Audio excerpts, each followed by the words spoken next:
aujourd'hui, en l'occasion de cette fête de la culture, on a voulu vous présenter deux personnes qui ont des points communs. Alors, le premier point commun, c'est leur âge, 92 ans. Un autre point commun, c'est qu'ils adorent tous les deux la Ciotat.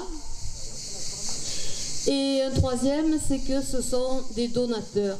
Voilà, ils l'aiment tellement qu'ils ont eu l'occasion dans leur vie, commençons par Henri, il a passé sa vie à faire des photos de la Ciotat, donc il a rangé ses photos récemment, il a dit bon, qu'est-ce que j'en fais? Je les donne aux archives de la ville.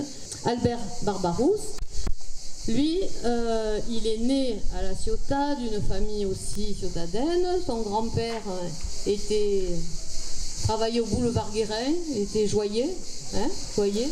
Et ensuite son père travaillait ici aussi. Et puis lui, il a eu envie de liberté, de poudre d'escampette. Il s'est mis à voyager, il a vécu de 1000 métiers. On va dire qu'il est très débrouillard puisqu'il changeait chaque fois de métier, il prenait des affaires, un magasin de journaux, un bar, très curieux à l'aventure.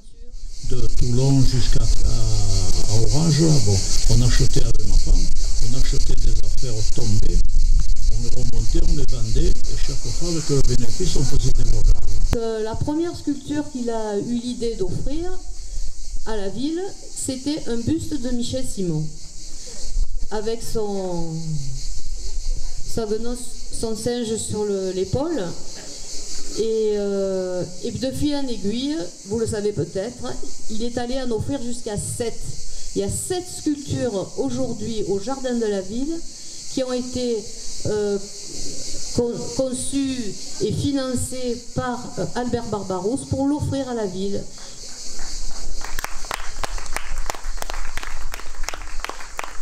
Et il a demandé à Roselyne Conil, artiste plasticienne ciotadaine, de les faire. Donc ils ont discuté ensemble des thèmes et c'est elle qui les a réalisés. Et Albert est notre généreux donateur. Merci. Alors une petite surprise. Alain que voilà, regarde ce qu'il nous a trouvé. C'est un des tableaux que Albert a réalisé de Michel Simon avec sa guenon Zaza sur l'épaule. Et c'est sans doute à partir de ça que la sculpture au Jardin de la Ville a été faite. Bravo. Et donc je vois qu'Alain nous a amené un deuxième tableau. Alors, qui connaît dédicacé à Thierry Mabili des Archives? Pourquoi? Parce que c'est un endroit qui n'existe plus.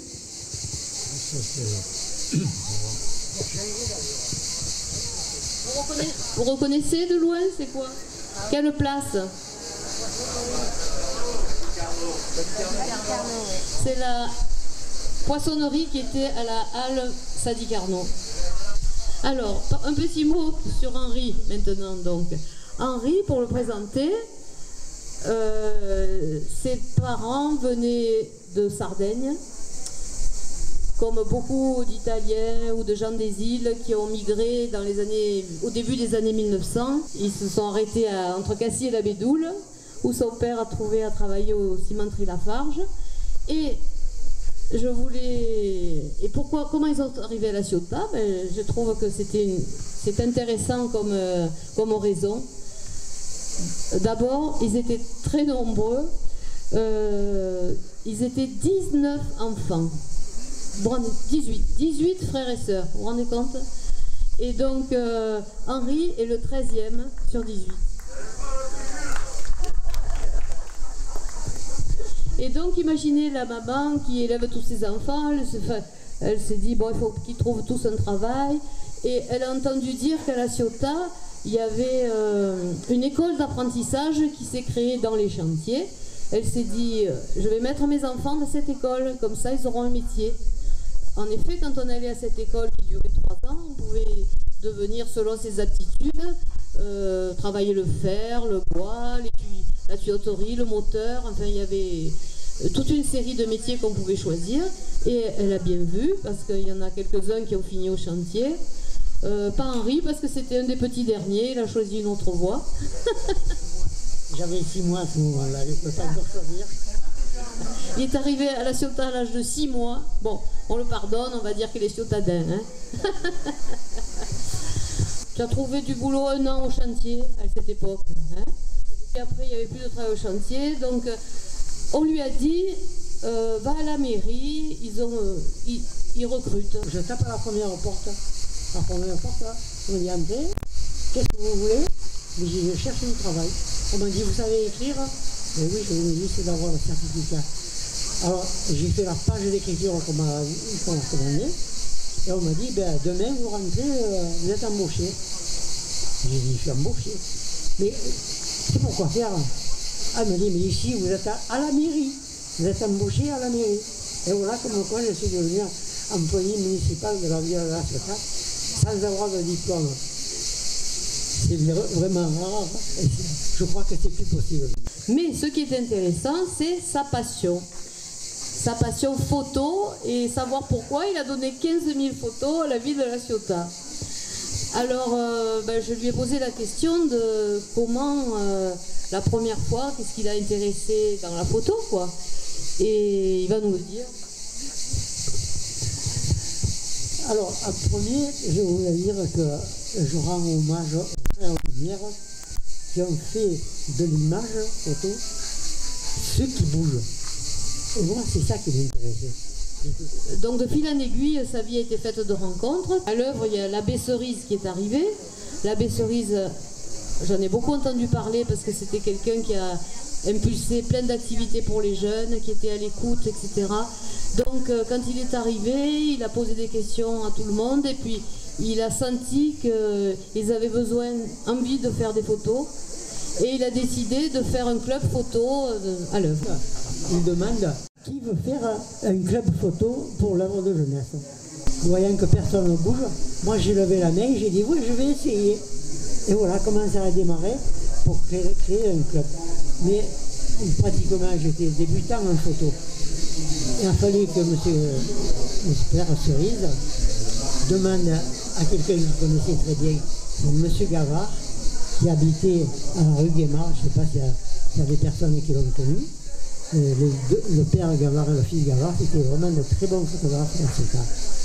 Il leur a demandé de nous conseiller pour créer ce club. Et chaque semaine, j'allais le voir à son bureau,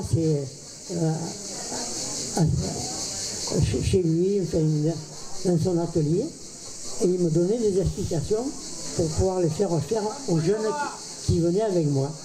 Et à ce moment-là, ça a duré des années. Ces jeunes ont appris un peu plus au fur et à mesure.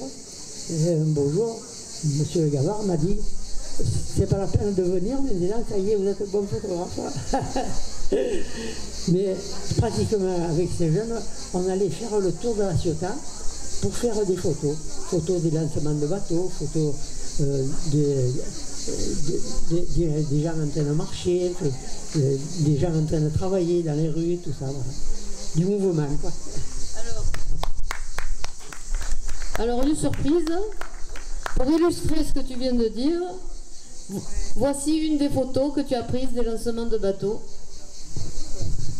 en 1964.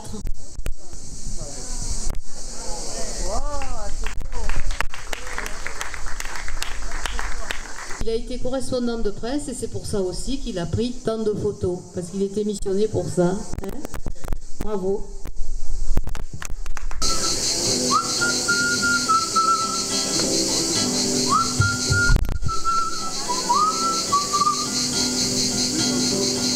La Ciotat, je voudrais te chanter une chanson enchantée de moi à toi.